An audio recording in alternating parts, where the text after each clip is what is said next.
إن الحمد لله والصلاة والسلام على رسول الله صلى الله عليه وعلى آله وصحبه وسلم تسليما كثيرا كثيرا أما بعد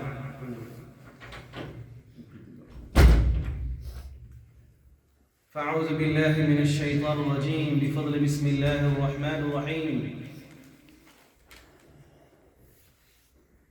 يا أيها الإنسان ما غرك بربك الكريم الذي خلقك فسواك فعدلك في أي صورة ما شاء ركبك. பிரியமான சகோதரர்களே, இன்றைய தினம் பொதுவாக ஏறத்தாழ மஸ்ஜிதுகளில், அதுவும் குறிப்பாக இந்தியா, பாகிஸ்தான், பங்களாதேஷ், இலங்கை, ஏசியாவினுடைய பகுதிகளில் இன்னைக்கு பெரும்பாலான மஸ்ஜிதுகளில் குர்ஆன் ஒழிக்கப்பட்டிருக்கும். அதனால் யாருக்கு பிரயோஜனம் என்று சொன்னால் ரெண்டு பிரயோஜனம். அது ரெண்டுமே ஒரே ஆளுக்கு தான் பிரயோஜனம். ஒன்று, ஓதிய நன்மை அந்த ஹாஃபிஸாவுக்கு, தவறு விட்டிருந்தால் அது அல்லாஹ்வுக்கு அவர் போய் சொல்லும். ஒன்று அவருக்கு ஓதுற நன்மை. அடுத்த இன்னொரு நன்மை இருக்கு. என்ன நோட்டு நன்மை. ரெண்டுமே அவருக்கு. சமூகத்திற்கு என்ன, சமுதாயத்துக்கு என்னத்தா, மக்கள் தொழுகக்கூடியவர்களுக்கு என்ன என்னத்தான் நன்மை. காதலை கேட்டது ஒரு நன்மை. குர்ஆனை காதிலே கேட்பது மட்டுமே ஒருவருடைய வளர்ச்சிக்கு, ஈமானிய உணர்வுக்கு போதுமானதா அப்படின்னு சொன்னா, குர்ஆன் புரிந்தவர்களுக்கு அது பிரயோஜனம் தரும். குர்ஆன் புரியாதவர்களுக்கு ஒரு காலம் என்ன செய்யாது, பிரயோஜனம் தராது. அல்லாஹ்வுடைய வசனம் எவ்வளவு அழகாக அல்லாஹ் பேசுகிறான் என்பதனை உணர்வதற்காக அல்லாஹ் சொல்லக்கூடிய வார்த்தை பாருங்கள். சகோதரர்களே, நான் யாரையும் குறை சொல்லவில்லை. அல்லாஹ் எதிர்பார்ப்பது குர்ஆனிய வாழ்க்கை வாழ வேண்டும். குர்ஆன் ஓதுறது அதுக்கு அவருக்கு இந்த உலகத்திலும் வறுமையிலும் நிச்சயம் என்ன செய்யப்படும், பிரயோஜனம் கொடுக்கப்படும். ஆனால் பின்னால் இருக்கக்கூடிய மக்கள் குர்ஆனுடைய வாழ்க்கை வாழாவிட்டால் அந்த ஹாஃபிஸும் அந்த ஆலிம் சாம் யாரிடத்துல போய் சொல்லியானும், அல்லாஹ்விடத்துல போய் சொல்லியானும்.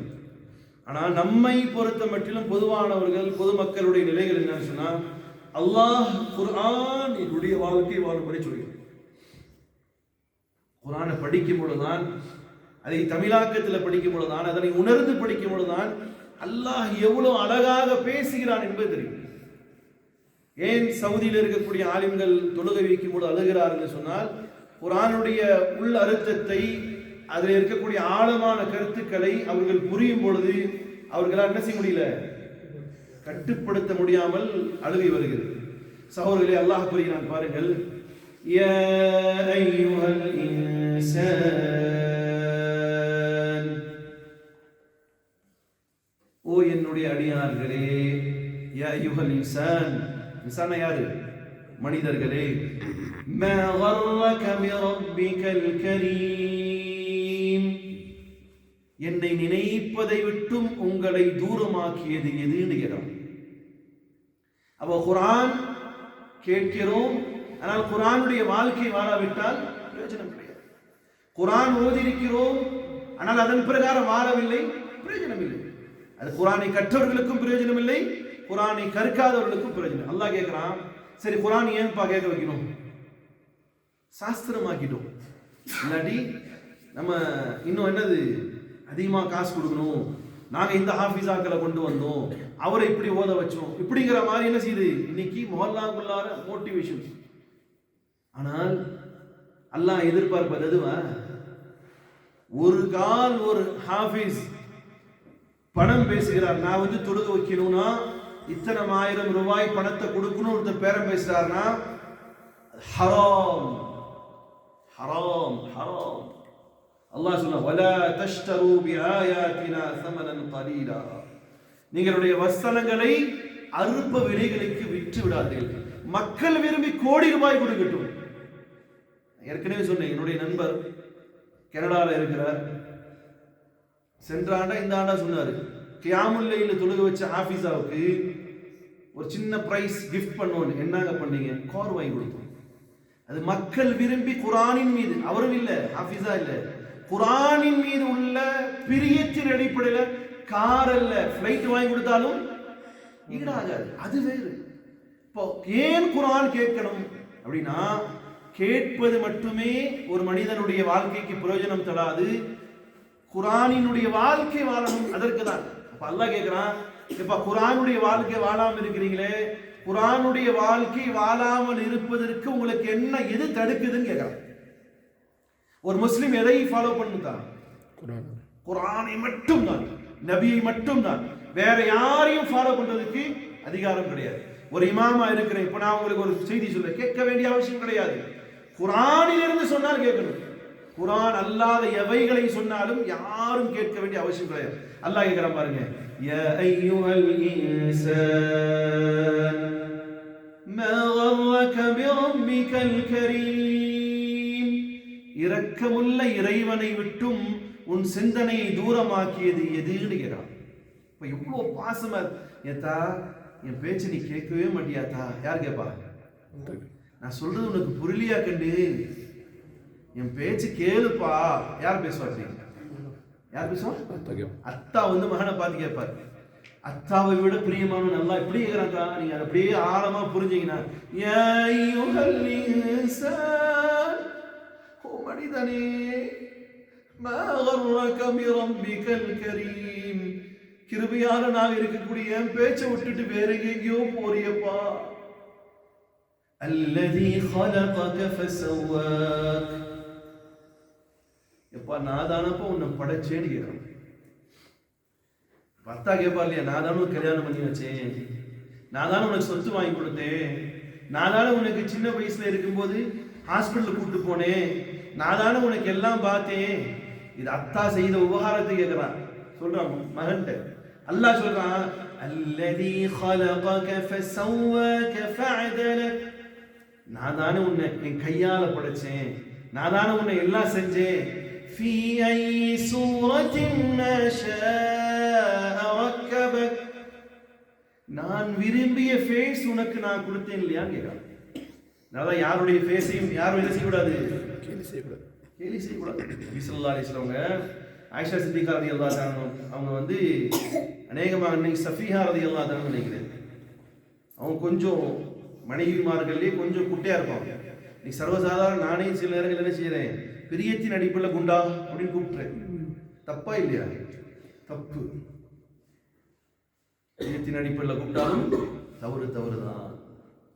அப்போ பெட் நேம் வச்சு கூப்பிடலாம். உதாரணத்துக்கு அபூ ஹுரைரா, நபி அவங்க பேரு வேற, ஆனா நபி ஸல்லல்லாஹு என்ன சொல்றாங்க, பூனையின் தந்தைன்னு கூப்பிடுறாரு. அபூ ஹுரைரா ரலியல்லாஹு அன்ஹு செய்வாங்க, அவங்க ஜுப்பா பெருசா இருக்கும், அதுக்குள்ளார எப்பவும் ஒரு பூனை இருக்கும், அதனாலே அவர் பேர் நினைச்சிட்டாங்க அபூ ஹுரைரா. அலி ரலியல்லாஹு அன்ஹுடைய பேர் வந்து என்ன பேரு? அலி ரலியல்லாஹு அன்ஹு, அலி இல்லையா? நபி ஸல்லல்லாஹு அலைஹி பிரியமா என்ன கூப்பிடுவாங்க? அபூ துராப். என்ன கூப்பிடுவாங்க? அபூ துராப்.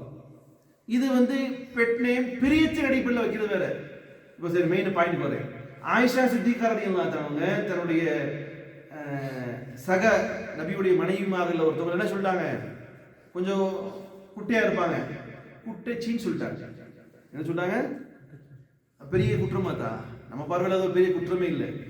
நபி ஸல்லல்லாஹு அலைஹி வஸல்லம் ஆயிஷா சித்திகா சொன்னாங்க, ஆயிஷாவே கண்டிக்கிறேன், உம்முடைய இந்த ஒரு வார்த்தை கடலிலே போட்டால் கடல் கெட்டு போயிடும் சொன்னாங்க.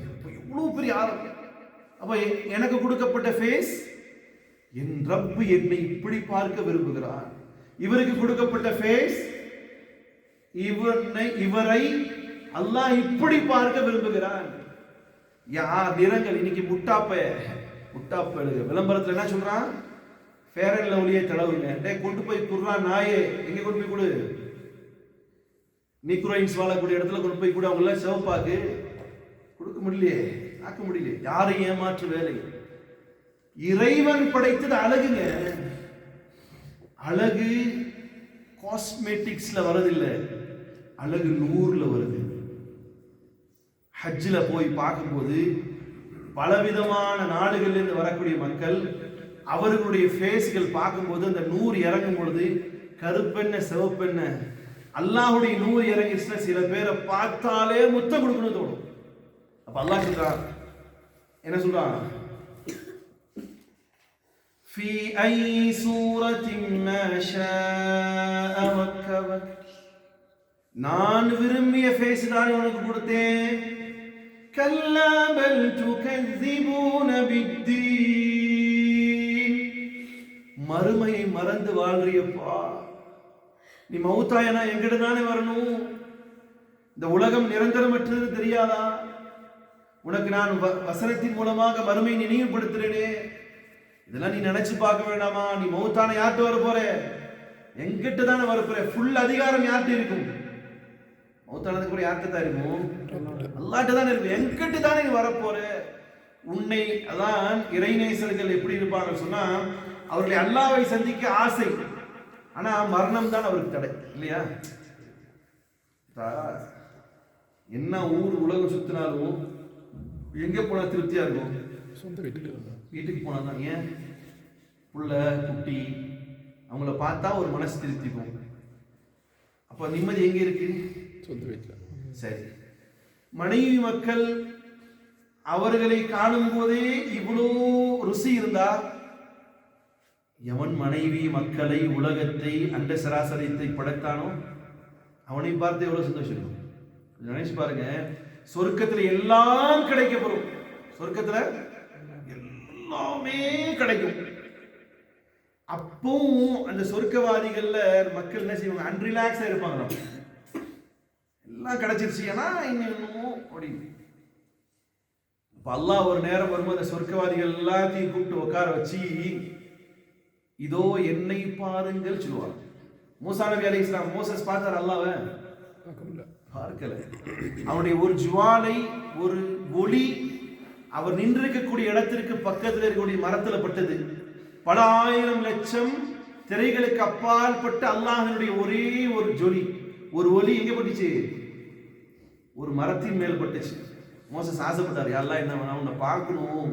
மூசா நபி ஆசைப்பட்டார், யா அல்லாஹ் உன்னை நான் பார்க்கணும். அல்லாஹ் நீ இவ்வளோ சார் உலகத்துல கொஞ்ச நேரத்துல மேக்கப் கலைஞ்சா பார்க்க முடியாத சில பேருடைய அழகே இன்னைக்கு மயங்கி போறோம்னா, அதெல்லாம் உருவாக்கணும் எப்படி இருப்பான்? நேற்று படிச்சு பார்த்து யூசுப், சூரா யூசுப் அலைஹிஸ்ஸலாத்து வஸ்ஸலாமுடைய அந்த பெண்கள் எல்லாம் பார்த்துட்டு அந்த ராணி என்ன செய்யறாங்கன்னா, அவங்கள அடைய ஆசைப்படுறாங்க. அப்படி அடைய ஆசைப்படும் போது பெண்கள்லாம் ரொம்ப அவங்கள இழிவா பேசுறாங்க. இருந்திருந்து ஒரு ராணி ஒரு கைதியை போய் கையை பிடிச்சிருக்குதே அப்படின்னு. அப்படியாடி சொல்றீங்க, வாங்கடி உங்களை வச்சுக்கிறேன்னு சொல்லிட்டு அந்த மாதிரி என்ன செஞ்சாங்க? எல்லா கையில ஒரு ஆப்பிள கொடுத்துட்டு கையில கத்தியும் கொடுத்துட்டாங்க. யூசுப் அலைஹிஸ்ஸலாத்து வஸ்ஸலாம் அப்படி ஒரு கிராஸ் ஆக சொன்னாங்க. அப்படி ஒரு கிராஸ் ஆகும்போது எல்லாம் ஆப்பிள் அருங்கன்ட்டாங்க. ஆப்பிள் அறுத்து கைகள் என்ன செய்யுது? ரத்தங்கள் வடிஞ்சிட்டு இருக்கு. யூசுப் அலைஹிஸ்ஸலாத்து வஸ்ஸலாம் அவங்களுடைய அழகே அப்படி. அந்த அழகை படைத்த ரப்புல் ஆலமீன் எவ்வளவு அழகா இருப்பான். அந்த ரப்புல் ஆலமீன் எவ்வளவு அழகா இருப்பான். அந்த ரப்புல் ஆலமீன் அவன் மறுமை தினத்திலே ஒரு காட்சி அளிப்பான். எப்படி காட்சி அளிப்பான்? நீங்க என்ன பாருங்க, பல்லாயிரம் ஆண்டுகள் சொர்க்கவாதிகள் அப்படியே மயங்கிய நிலையில இருப்பாங்க. அல்லாஹ் லைட்டா பார்த்ததுமே. அப்போ அந்த அல்லாஹ் அவன் எவ்வளவு அழகாக இருப்பான். இதுக்கு ஏன் சொல்ல வந்த இந்த விஷயம் கவனிக்கிறீங்களா?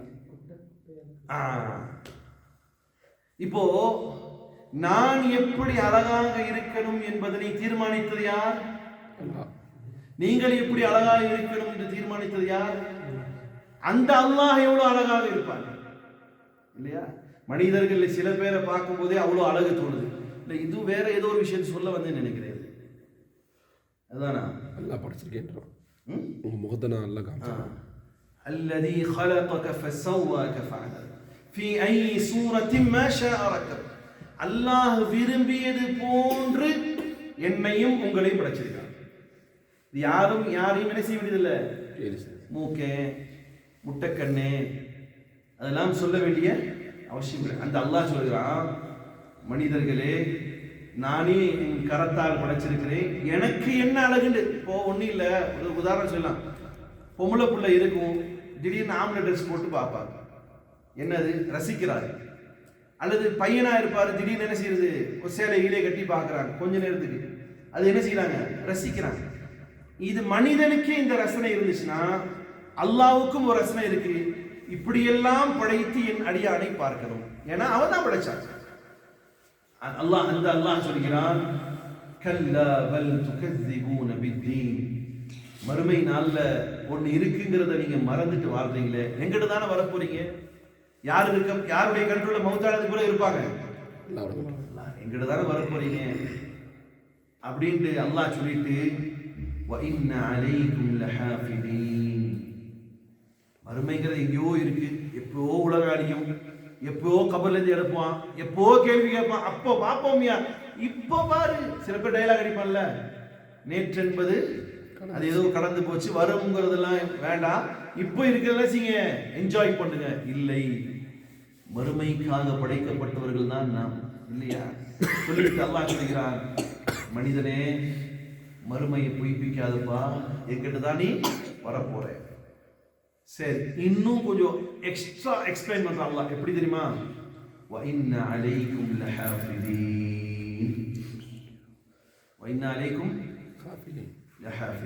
நான் எதுக்கு சொல்ல வேண்டும், அல்லாஹ்வை மூசா நபி அலைஹிஸ்ஸலாத்து வஸ்ஸலாம் அவர்களை என்ன சொன்னாங்க, நல்லா கவனிக்கலன்னு நினைக்கிறேன். நீங்க தான் மூசா நபி அலைஹிஸ்ஸலாம் என்ன கேட்டாங்க, அல்லாஹ்வை பார்க்கணும்.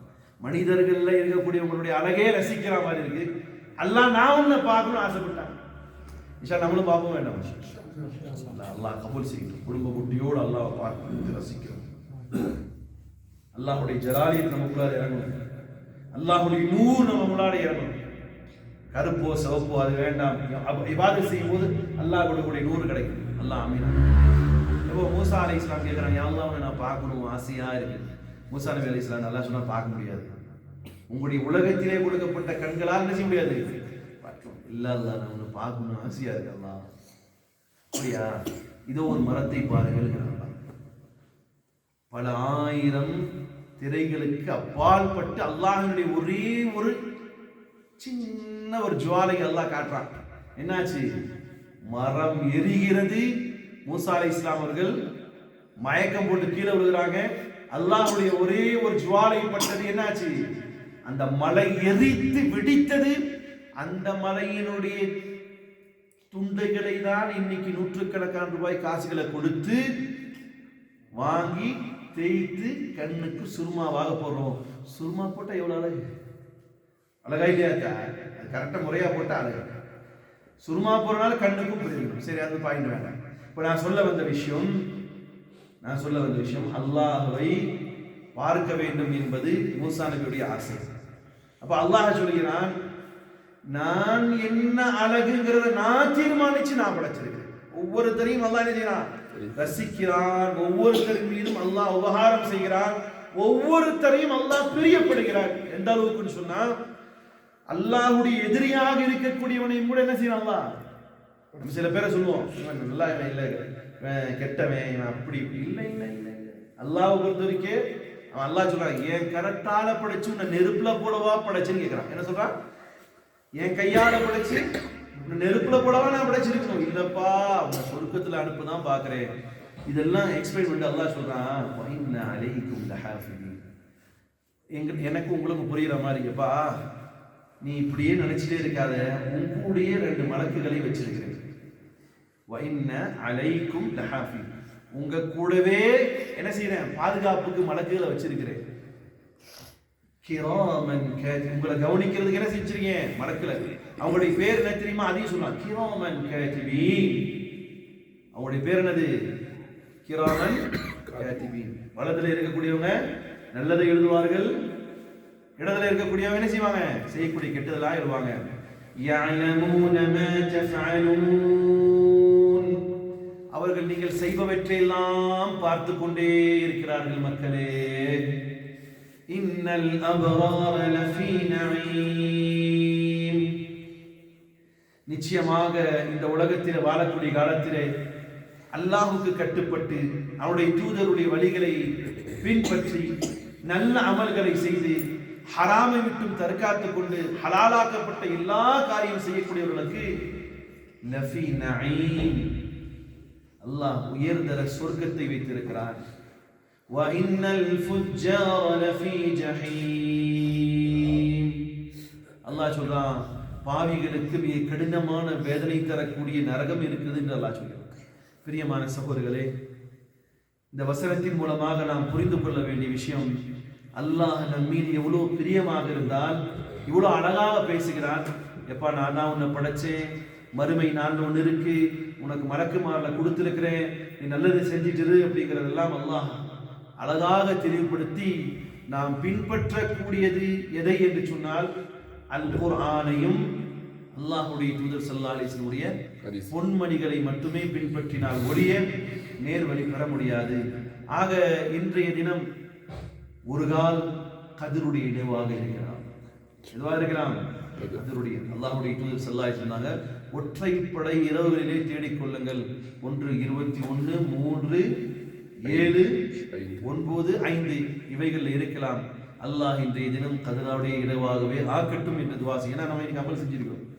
அதுக்காக இன்னைக்கு மட்டுமே இல்லை, ஒரு வருஷம் 27 வரலாம், 29 வரலாம், 21 வரலாம். ஃபர்ஸ்ட் நாள் எங்களுக்கு டவுட் வந்துருச்சு.